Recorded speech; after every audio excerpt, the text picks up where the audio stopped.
Guinguette, café de banlieue où l'on boit, mange et danse les jours de fête, dit le dictionnaire. C'est précisément une guinguette que des restaurateurs de Limoges ont ressuscité ici, rive gauche de la Vienne, dans les anciens locaux des Jeunesses Coopératives, en plein quartier des Ponticaux. C'est le plan à la mode, il me semble que c'est The Place to be in Limoges. J'étais à la piscine, il m'a dit bon bah viens on va à la guinguette. On a l'impression d'être un petit peu en vacances aussi. Avec 220 places, dont 80 à réserver, chaque jour on refuse du monde. Les patrons n'ont pas eu besoin de faire de publicité, bouche à oreille et réseaux sociaux ont tout fait à leur place.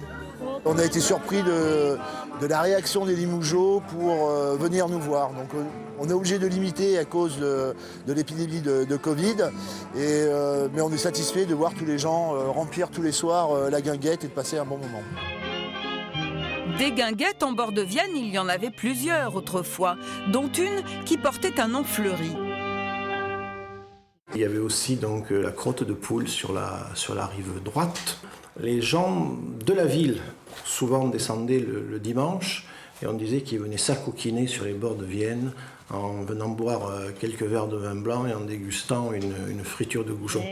Dans les années 50, le maire, Léon Betoul, fait raser la crotte de poule et d'autres vieilles bâtisses. Mais restent toujours quelques plaisanteries qui s'échangent chez les Ponticaux. Si tu sais do pumpasso, et si tu sais de la vilo, di laigo. Si tu es des pompes, tu passes. Et si tu es de la ville, eh bien on peut te mettre dans l'eau. La terrasse sur la Vienne régulièrement inondée à cause des crues, il y avait aussi cette guinguette épicerie rue du Clos Sainte-Marie. Mais aujourd'hui, il ne subsiste la trace que d'une seule ex-guinguette historique, le Poisson Soleil, qui est devenu depuis des décennies le siège d'une association de pêche.